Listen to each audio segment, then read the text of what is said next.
ناظرین کرام، آج پھر آپ کا بھائی حضرت محمد مصطفیٰ آقا دو جہاں صلی اللہ علیہ وآلہ وسلم کے چند معجزات آپ کے سامنے پیش کرنے کے لیے حاضر ہوا ہے۔ بسم اللہ الرحمن الرحیم۔ السلام علیکم ورحمۃ اللہ وبرکاتہ۔ سامعین کرام، میں امید کرتا ہوں سب خیریت سے ہوں گے۔ سامعین کرام، واقعے کی طرف بڑھنے سے پہلے میری آپ سے چھوٹی سی گزارش ہے، میرے چینل کو سبسکرائب کر لیجئے اور واقعہ مکمل دیکھنا، انشاءاللہ ضرور پہنچے گا۔ حضرت جریر رضی اللہ تعالی عنہ بیان کرتے ہیں، ایک مرتبہ ہم دن کے ابتدائی حصہ میں رسول اللہ صلی اللہ علیہ وسلم کے پاس بیٹھے ہوئے تھے۔ اچانک آپ کے پاس لوگوں کی ایک جماعت آئی جن کے پیر ننگے، بدن ننگے، گلے میں چمڑے کی کفنیاں یا عبائے پہنے ہوئے اور تلواریں لٹکائے ہوئے تھے۔ ان میں اکثر قبیلہ مڈر سے متعلق تھے۔ ان کا فکر و فاقہ دیکھ کر رسول اللہ صلی اللہ علیہ وسلم کا چہرہ انور متغیر ہو گیا۔ آپ اندر گئے، پھر باہر آئے اور حضرت بلال رضی اللہ تعالی عنہ کو اذان دینے کا حکم دیا۔ حضرت بلال رضی اللہ تعالی عنہ نے اذان دی، پھر اقامت کہی۔ آپ صلی اللہ علیہ وسلم نے نماز پڑھائی، پھر خطبہ دیا۔ خطبے میں سورۃ نساء کی ابتدائی آیات کریمہ، یا ایھا الناس اتقوا ربکم الذی خلقکم من نفس واحدہ، اے لوگو اپنے رب سے ڈرو جس نے تمہیں ایک نفس سے پیدا فرمایا۔ یہ پوری آیات شریف پڑھی اور سورۃ حشر کی یہ آیات مبارکہ پڑھی، یا ایھا الذین آمنوا اتقوا اللہ ولتنظر نفس ما قدمت، اے ایمان والو اللہ سے ڈرو اور انسان کو غور کرنا چاہیے کہ وہ کل آخرت کے لیے کیا بھیج رہا ہے۔ اور لوگوں کو خیرات پر ابھارتے ہوئے فرمایا، ہر آدمی کو چاہیے خواہ اس کے پاس ایک ہی دینار ہو، ایک ہی درہم ہو، ایک ہی کپڑا ہو، ایک ہی سا گندم کا یا ایک سا کھجور کا ہو، اس میں سے صدقہ کرے، حتیٰ کہ اگر کسی کے پاس ایک کھجور ہے تو کھجور کے ٹکڑے سے بھی اپنے بھائی کی مدد کرے۔ راوی کہتے ہیں، انصار میں سے ایک شخص تھیلی لے کر آئے جس کو اٹھانے سے ان کا ہاتھ تھکا جاتا تھا بلکہ تھک گیا تھا۔ اس کے بعد لوگوں کا تانتا قطاریں لگ گئی، یہاں تک کہ میں نے کھانے اور کپڑے کے دو ڈھیر دیکھے۔ میں نے دیکھا کہ حضور صلی اللہ علیہ وسلم کا چہرہ انور خوشی سے یوں کھلا، یوں کھل اٹھا، یوں چمک اٹھا کہ جیسے چمکتا ہوا سونے کا ٹکڑا ہو۔ پھر رسول صلی اللہ علیہ وسلم نے فرمایا، جو شخص اسلام میں نیکی کا طریقہ رائج کرے اس کو اپنے عمل کا بھی اجر ملے گا اور بعد میں عمل کرنے والوں کے عمل کا بھی اجر ملے گا، اور ان عاملین کے اجر میں کوئی کمی نہیں ہوگی۔ اور جس نے اسلام میں کوئی برا طریقہ رائج کیا اور اسے اپنے عمل کا بھی گناہ ہوگا اور بعد میں عمل کرنے والوں کے عمل کا بھی گناہ ہوگا، اور ان عاملین کے ثقل معاصیت یعنی گناہوں کے بوجھ میں کمی نہیں ہوگی۔ حضرت انس رضی اللہ تعالی عنہ فرماتے ہیں، میں نے رسول اللہ صلی اللہ علیہ وسلم سے بڑھ کر بندوں پر رحم کرنے والا کوئی نہیں دیکھا۔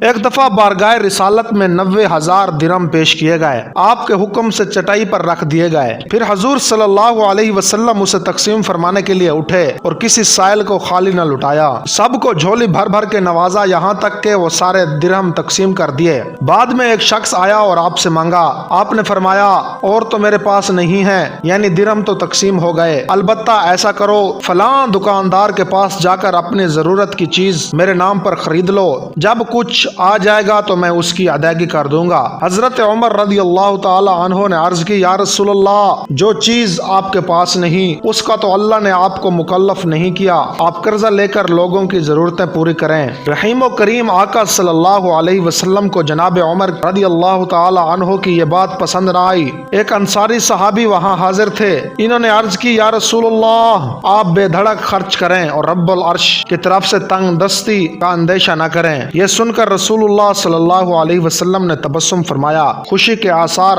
رخ زیبا پر دکھائی دینے لگے اور فرمایا، مجھے اسی بات کا حکم دیا گیا ہے۔ ایک دن ایک اعرابی نے رسول اللہ صلی اللہ علیہ وسلم کی خدمت اقدس میں حاضر ہو کر اس چیز کے بارے میں عیانت طلب کی اور کہا، اے محمد صلی اللہ علیہ وسلم، مجھے کچھ دیجئے، اور ہاں، آپ مجھے اپنے اپنے باپ کے مال سے نہیں دیں گے۔ آپ صلی اللہ علیہ وسلم نے اسے کچھ عطا فرمایا، پھر فرمایا کیا میں نے تیرے ساتھ کوئی احسان کیا ہے؟ عرابی نے کہا نہ، آپ نے میرے ساتھ بھلائی کی ہے اور نہ کوئی اچھی بات کی ہے۔ اس کا یہ گستاخانہ جواب سن کر صحابہ کرام اس کی طرف لپکے تاکہ اس کو پکڑیں۔ رسول اللہ صلی اللہ علیہ وسلم نے انہیں اشارے سے فرمایا رک جاؤ۔ پھر آپ کھڑے ہوئے اور کاشانہ اقدس میں تشریف لائے۔ عرابی کو بھی بلا لیا۔ جب وہ حاضر ہوا تو اسے مزید عطا کیا اور فرمایا کیا اب تو راضی ہے؟ اس نے کہا نہیں۔ آپ صلی اللہ علیہ وسلم نے اسے مزید عطا فرمایا۔ پوچھا کہ اب تو راضی ہے؟ اس نے کہا ہاں اب میں خوش ہوں۔ رسول اللہ صلی اللہ علیہ وسلم نے فرمایا تو ہمارے پاس آیا، ہم نے تجھے کچھ عطا فرمایا اور تو نے کہا جو کہا، تیرا انداز گفتگو سے صحابہ کرام کے دلوں میں جلال و ملال پیدا ہوا۔ اب اگر تو پسند کرے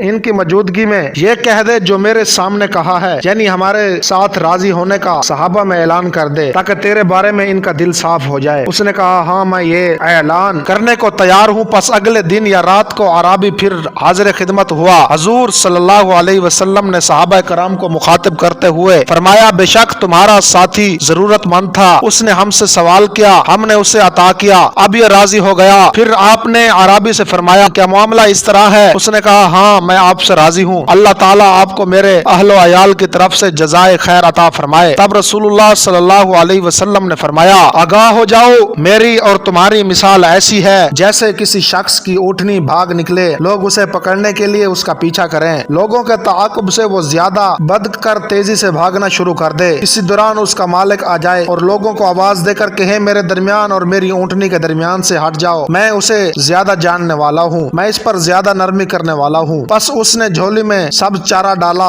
اپنی اونٹنی کی طرف متوجہ ہوئے، اونٹنی اپنے مالک کی مانوس آواز سن کر آ گئی، اس کے مالک نے اسے بٹھایا اور اپنا کجاوا اس پر باندھا اور اس پر سوار ہو گیا۔ یہ مثال بیان کرنے کے بعد آپ نے فرمایا کل اس شخص نے جو گستاخی کی تھی اور تم سے پکڑنے کو لپکے تھے، اگر میں تمہیں اس حال میں چھوڑ دیتا اور تم اس کو قتل کر دیتے تو اس کا ٹھکانہ جہنم ہوتا۔ طبرانی نے حضرت ابن عمر رضی اللہ تعالی عنہ سے نقل کیا، آپ فرماتے ہیں حضور صلی اللہ علیہ وسلم ایک روز بازار کے ہاں تشریف لے گئے اور اس سے 4 درہم کی قمیص خریدی۔ وہ قمیص پہن کر حضور صلی اللہ علیہ وسلم بار تشریف لے گئے۔ ایک انصاری آ گیا، عرض کی یا رسول اللہ ہزارہ کرم یہ قمیص مجھے پہنا دیجئے، اللہ تعالیٰ آپ کو جنت کا لباس پہنائے۔ رحمت دو عالم صلی اللہ علیہ وسلم نے بلا تعمل وہ قمیص اتار دی اور اس انصاری کو مرحمت فرما دی۔ پھر دکان پر تشریف لے گئے اور اپنے لیے 4 درہم کی ایک اور قمیص خریدی۔ حضور اور نور صلی اللہ علیہ وسلم جب گھر سے تشریف لائے تھے اس وقت حضور صلی اللہ علیہ وسلم کے پاس 10 درہم تھے، 8 درہم خرچ ہو گئے، باقی 2 رہ گئے۔ اچانک حضور صلی اللہ علیہ وسلم نے دیکھا ایک لونڈی راستے پر کھڑی رو رہی ہے۔ رحمت عالم صلی اللہ علیہ وسلم نے اس سے پوچھا تم کیوں رو رہی ہو؟ اس نے عرض کی یا رسول اللہ میرے گھر والوں نے مجھے 2 درہم دیے تھے تاکہ ان کا آٹا خرید کر لاؤں، وہ مجھ سے گم ہو گئے، اس لیے رو رہی ہوں کہ گھر کی مالکہ مجھے سزا دے گی۔ سرکار دو عالم صلی اللہ علیہ وسلم کے پاس جو 2 درہم باقی رہ گئے تھے وہ حضور صلی اللہ علیہ وسلم نے اس کو عطا فرمائے۔ پھر کچھ وقفے کے بعد اس بچی کی طرف دیکھا تو وہ پھر رو رہی تھی۔ حضور صلی اللہ علیہ وسلم نے فرمایا اب تم کیوں رو رہی ہو؟ وہ درہم تو تم نے لے لیے ہیں۔ اس نے عرض کی میں ڈر رہی ہوں کہ میرا مالک مجھے مارے گا۔ غریب نواز آقا صلی اللہ علیہ وسلم اس کے سفارشی بن کر اس کے ہمراہ تشریف لے گئے۔ جب ان کے گھر کے باہر پہنچے تو حسب معمول اہل خانہ کو السلام علیکم، انہوں نے آواز سن بھی لی، پہچان بھی لی، سلام دینے والا اللہ تعالیٰ کے حبیب صلی اللہ علیہ وسلم ہیں، لیکن انہوں نے کوئی جواب نہ دیا۔ حضور صلی اللہ علیہ وسلم نے دوبارہ سلام فرمایا، پھر کچھ دیر کا انتظار کیا لیکن کوئی جواب نہ آیا۔ پھر تیسری مرتبہ حضور صلی اللہ علیہ وسلم نے سلام فرمایا۔ اس وقت اہل خانہ نے سلام کا جواب عرض کیا۔ سرور عالم صلی اللہ علیہ وسلم نے پوچھا جب میں نے پہلی دفعہ تمہیں سلام کیا تھا تو کیا تم نے سنا تھا؟ انہوں نے عرض کی ہاں یا رسول اللہ ہم نے سنا تھا۔ ہم دانستہ خاموش رہے تاکہ حضور صلی اللہ علیہ وسلم ہمیں بار بار سلام فرمائیں اور حضور صلی اللہ علیہ وسلم کی برکت سے اللہ تعالی ہمیں ہر آفت سے سلامت رکھے۔ انہوں نے عرض کی یا رسول اللہ ہمارے ماں باپ حضور صلی اللہ علیہ وسلم پر قربان ہوں، آپ نے کیسے قدم رنجا فرمایا؟ حضور صلی اللہ علیہ وسلم نے فرمایا یہ بچی ڈر رہی تھی کہ تم اسے مارو گے، اس کی سفارش کے لیے میں اس کے ہمراہ آیا ہوں۔ اس بچی کے مالک نے عرض کی حضور صلی اللہ علیہ وسلم کے اس کے ہمراہ تشریف لانے کے بعد ہم نے اس لونڈی کو فی سبیل اللہ آزاد کر دیا۔ کریم آقا صلی اللہ علیہ وسلم نے